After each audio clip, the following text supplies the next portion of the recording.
Assalamualaikum warahmatullahi wabarakatuh. Tanda-tanda kekuasaan Allah pada lautan. Laut adalah ciptaan Allah. Laut sangat penting bagi manusia. Laut adalah salah satu sumber kehidupan manusia. Dari laut kita mengenal hewan laut sebagai sumber makanan, mutiara dari cangkang kerang sebagai perhiasan yang nilai jualnya tinggi, dan laut juga alat transportasi mata pencarian manusia. Allah menjelaskan tanda-tanda kebesarannya pada lautan, yaitu pada Quran Surah An-Nahl ayat 14 yang berbunyi, Bismillahirrahmanirrahim. Wa huwallazi sakhkhara al-bahra litakulu minhu lahman tariyan wa tastakhriju minhu hilyatan talbasunaha wa taral fulka mawakhira fihi walitabtaru min fadlihi wa la'allakum tashkurun, yang artinya, dan dialah yang menundukkan lautan untukmu agar kamu dapat memakan daging yang segar, ikan darinya. Dan dari lautan itu kamu mengeluarkan perhiasan yang kamu pakai. Kamu juga melihat perahu berlayar padanya agar kamu mencari sebagian karunia-Nya dan agar kamu bersyukur.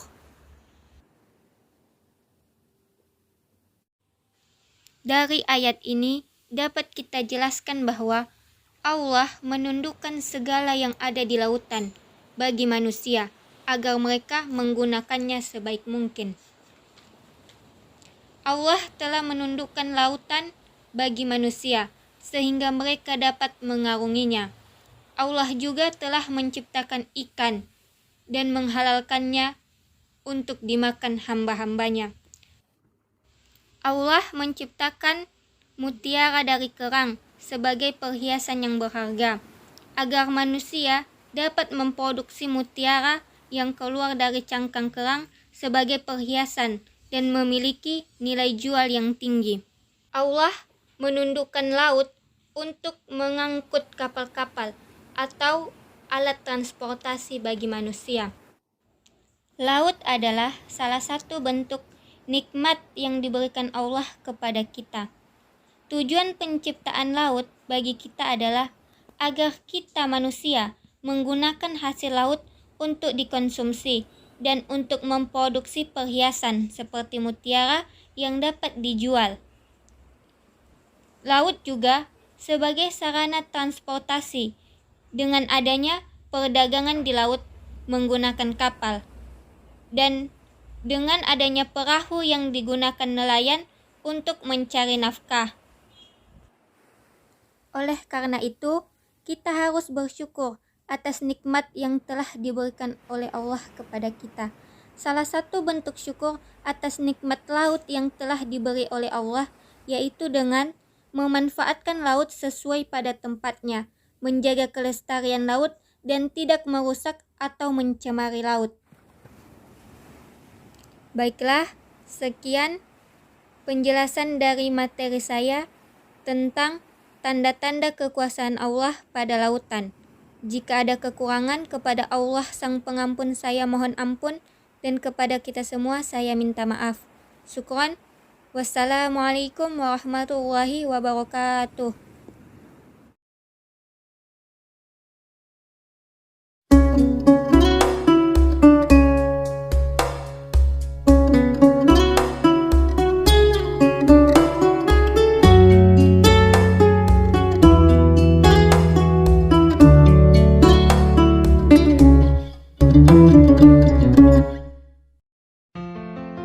Siang dan malam merupakan salah satu bukti kebesaran Tuhan. Manusia mengambil banyak sekali manfaat dari bergantinya siang dan malam. Pergantian siang dan malam secara teratur merupakan tanda-tanda kebesaran Allah SWT yang juga diuraikan pada ayat-ayat Al-Quran. Karena silih bergantinya dua waktu tersebut tercipta kehidupan di muka bumi. Manusia mengetahui sistem waktu dan menyusun sejarah dari peristiwa-peristiwa penting dari masa ke masa. Berputarnya bumi pada porosnya menyebabkan terjadinya gelap dan terang di sebagian permukaan bumi. Dari atas bumi terdapat waktu siang pada saat matahari terlihat dan malam yang ditandai dengan ketidakhadiran matahari di langit, namun digantikan oleh kehadiran bulan di langit. Oleh karena itu, antara malam dan siang tidak mungkin bisa bersatu, melainkan terpisah antara satu sama lain atau terjadi secara bergantian dan tidak bersamaan. Dari silih bergantinya malam dan siang ini terdapat di Al-Quran pada surah Ali Imran ayat 190. Bismillahirrahmanirrahim. Inna fi khalqis samawati wal ardi wa ikhtilafil laili wan nahari la ayatin li ulil albab, yang artinya sesungguhnya dalam penciptaan langit dan bumi dan pergantian malam dan siang terdapat tanda-tanda kebesaran Allah bagi orang yang berakal. Jadi, makna silih bergantinya siang dan malam ini adalah bahwa malam dan siang saling susul menyusul, dan terkadang terdapat panjang malam yang melebihi siang, ataupun sebaliknya, siang yang lebih panjang dari malam, dan terkadang pun keduanya seimbang lamanya. Kemudian berjalan lebih panjang dan lebih pendek lagi silih berganti. Semua ini adalah ketentuan yang datangnya dari Allah Subhanahu wa Ta'ala.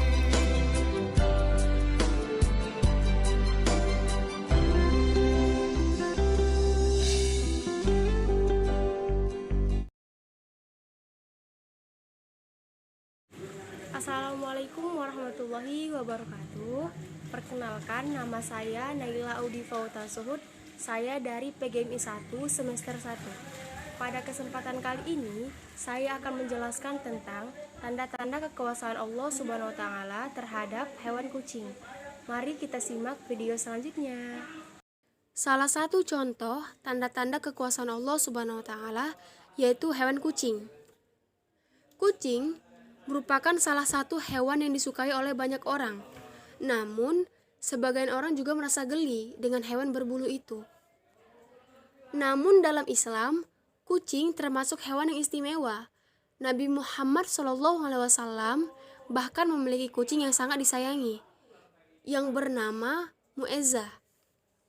Selain itu, kucing juga hewan yang suci dan jauh dari najis. Hal inilah yang membuat hewan satu ini begitu dihormati dalam Islam. Sebagai hewan kesayangan Rasulullah, kucing juga masuk dalam berbagai hadis. Kucing bahkan hadir dalam berbagai perjalanan peradaban Islam. Melalui kucing, ternyata Allah SWT juga kerap memberikan kode atau tanda yang selama ini tidak disadari oleh manusia. Pada umumnya, kucing adalah penambah rezeki. Allah memberikan kode melalui kucing yang selalu menghampiri setiap manusia, entah saat berjalan maupun di dalam rumah. Hal itulah yang tak disadari manusia pada umumnya, seolah membiarkan saja karena tidak ada efeknya. Namun, kucing memberikan isyarat pesan dari Allah untuk setiap hambanya yang selalu bertakwa. Berikut tanda-tanda kekuasaan Allah Subhanahu wa Ta'ala terhadap kucing yang selalu mengikuti manusia menurut Islam. Yang pertama, hakikat kebaikan. Seorang mukmin yang memberikan makanan kepada seekor kucing adalah sebuah kebaikan. Sebagaimana firman Allah dalam Al-Quran, Allah akan menggandakan satu kebaikan dengan 10 kebaikan lainnya. Yang kedua adalah hakikat memberi rezeki. Saat seekor kucing menghampirimu, maka kamu harus sadar bahwa setiap rezeki seseorang akan kembali kepada Allah. Harta berlimpah akan kembali kepada Sang Pencipta langit dan bumi, dan tidak akan dibawa mati ke alam kubur. Maka dari itu, saat kucing menghampirimu, ada pesan tersirat di dalamnya, bahwa ada hak orang lain dari harta yang kamu dapatkan. Oleh karenanya, membagi makanan dengan kucing suatu kemuliaan tersendiri, sebab kucing merupakan hewan peliharaan Nabi Muhammad SAW. Yang ketiga, menolak rezeki baru. Ketika seseorang tidak memberikan makanan kepada seekor kucing, maka dirinya sama saja menolak rezeki baru yang akan datang. Ketika Nabi Muhammad SAW akan berwudu, dihampiri oleh seekor kucing, dan kucing tersebut minum di bejana tempat beliau wudu. Kucing juga termasuk hewan yang suci, sebagaimana tertuang dalam hadis. Kucing termasuk perhiasan rumah tangga, ia tidak dikotori sesuatu. Hadis riwayat Muslim. Diriwayatkan dalam kisah yang terdapat dalam kitab hadis riwayat Muslim.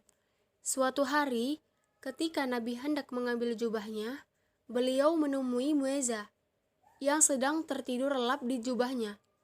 Nabi pun tak ingin mengganggu hewan kesayangannya, hingga Nabi pun memotong lengan yang ditiduri dalam jubahnya. Sesampainya di rumah, Nabi mendapati Muezah yang sudah terbangun dan bersujud padanya. Nabi pun membalas dengan mengelus tubuhnya sebanyak 3 kali. Setiap kali menerima tamu di rumah, Nabi selalu menggendong Muezah dan diletakkan di paha. Muezah suka mengeong ketika mendengar azan, seolah seperti mengikuti lantunan suaranya.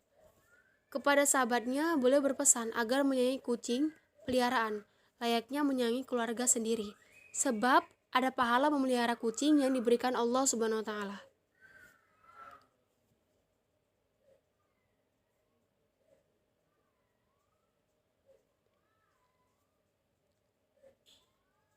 Allah juga memerintahkan untuk menyayangi hewan. Sebagaimana Allah Subhanahu wa Ta'ala berfirman dalam Quran surah Allah juga memerintahkan kita untuk menyayangi hewan. Sebagaimana yang terdapat dalam Quran surah Al-Mu'minun ayat 21. Dan sesungguhnya pada hewan-hewan ternak benar-benar terdapat pelajaran yang penting bagi kamu. Kami memberi minum kamu dari susu yang ada dalam perutnya, dan juga hewan-hewan itu terdapat faedah yang banyak untuk kamu.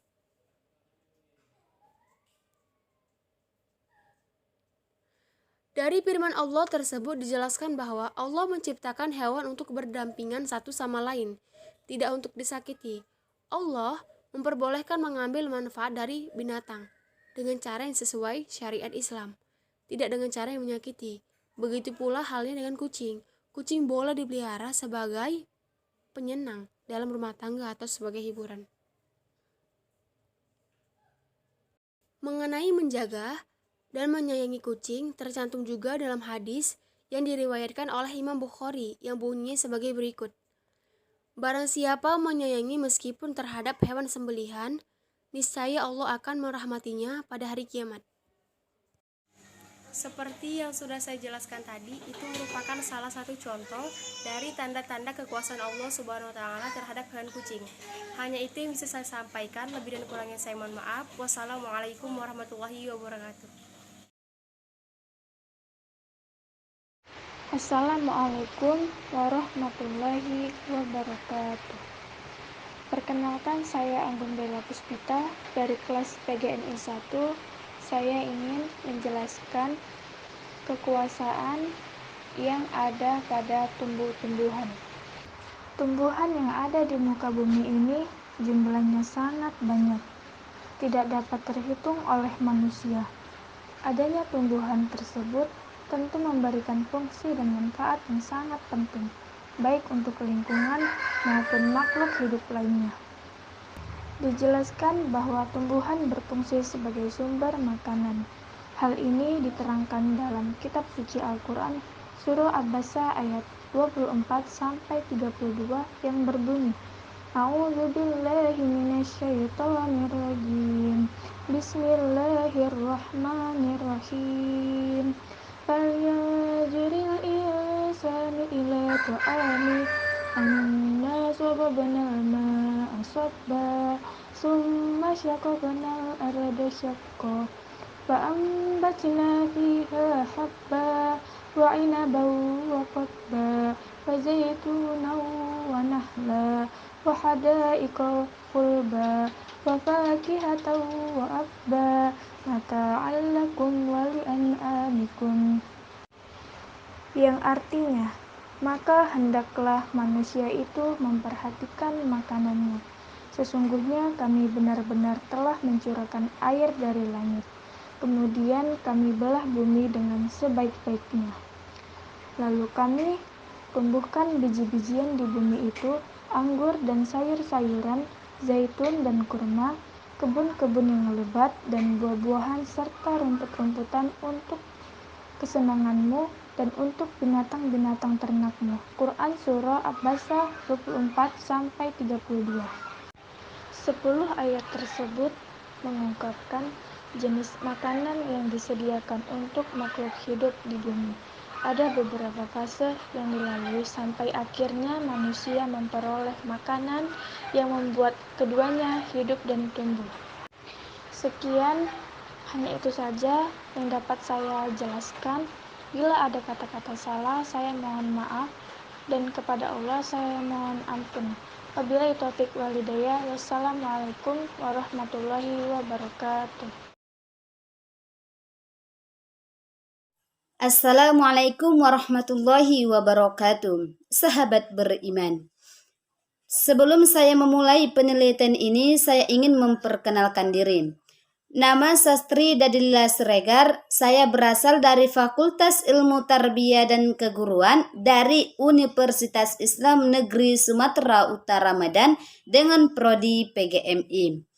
Di dalam penelitian ini, saya ingin memperluas kekuasaan Allah Subhanahu wa Ta'ala tentang organ tubuh manusia, ataupun di dalam penelitian ini saya ingin membahasnya tentang pernapasan ataupun otak sebuah manusia. Tanpa kita sadari bahwa kekuasaan Allah Subhanahu wa Ta'ala sangatlah banyak terhadap kita. Jika kita perhatikan, otak itu bentuk manusia kelihatan seperti bersujud. Masya Allah, itulah salah satu tanda kekuasaan Allah Subhanahu wa Ta'ala yang diperlihatkan kepada manusia. Hal ini terdapat dalam firman Allah Subhanahu wa Ta'ala, Quran Surah Fussilat ayat 53. A'udzu billahi minasy syaithanir rajim. Bismillahirrahmanirrahim. Sanurihim ayatina fil afaki wa fi anfusihim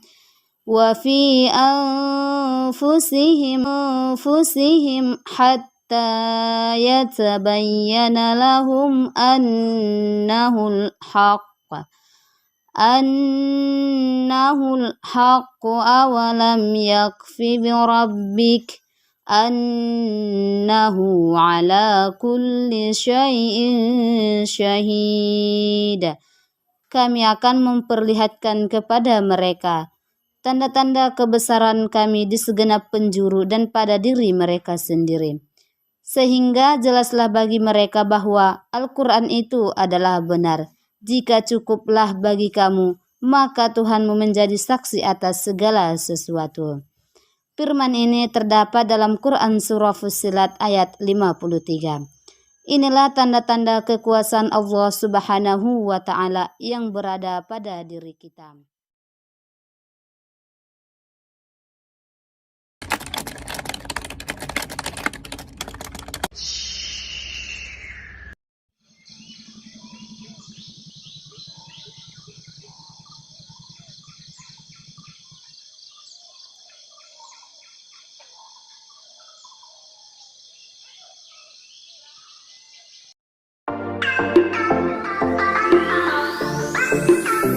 Perkenalkan, nama saya Fitrani, NIM 0306212226. Saya dari prodi PGMI, kelas PGMI 1. Di sini saya akan menjelaskan tanda-tanda kebesaran Allah. Baiklah, marilah kita simak video berikut ini. Halo teman-teman semuanya. Di sini kita akan mengenal tanaman bidara. yaitu tanaman surga yang tumbuhnya di dunia. Pohon yang bisa mencapai tinggi 5-10 meter ini banyak dibicarakan dalam Al-Quran dan Al-Hadis, seperti yang terdapat dalam surah Al-Waqiah ayat 27-31. A'udzu billahi minasyaitonir rajim. Wa ashabul yamini ma ashabul yamin. Fi sidrin makhdudin wa talhim mandudin wa jillin mamdud wa ma'in masqub. Yang mana artinya, dan golongan kanan alangkah bahagianya golongan kanan itu berada di antara pohon bidara yang tidak berduri dan pohon pisang yang bersusun-susun buahnya, dan naungan yang terbentang luas dan air yang tercurah dan buah yang banyak. Quran Surah Al-Waqiah ayat 27-31. Tanaman bidara ini merupakan tanaman surga yang dirahmati jin. Tanaman bidara ini memiliki ciri fisik yang unik, yaitu pohon ini berduri, dan sesungguhnya tidak ada satu makhluk pun yang dapat menemukan duri pada tumbuhan manapun. Dan pohon bidara ini memiliki daun yang hijau, dan sesungguhnya tidak ada satu makhluk pun yang dapat membuat daun pada tanaman manapun. Dan tanaman bidara ini juga memiliki buah. Jika buahnya belum matang, maka dia berwarna hijau, dan jika buahnya matang, maka akan berwarna merah. Dan sesungguhnya tidak ada satu makhluk pun di bumi ini yang dapat merubah warna buah yang belum matang menjadi matang. Dan tanaman bidara ini saat kita tanam mudah untuk tumbuh, dan ketika daun bidara ini kita ambil, maka akan tumbuh juga daun pengganti dalam waktu singkat. Dan sesungguhnya tidak ada satu makhluk pun yang dapat membuat hal seperti itu. Masya Allah sekali bukan penjelasan dari tanaman bidara ini. Baiklah, sampai sini saja penjelasan dari saya. Semoga bermanfaat bagi kita bersama. Lebih dan kurangnya mohon dimaafkan. Sekian. Wassalamualaikum warahmatullahi wabarakatuh.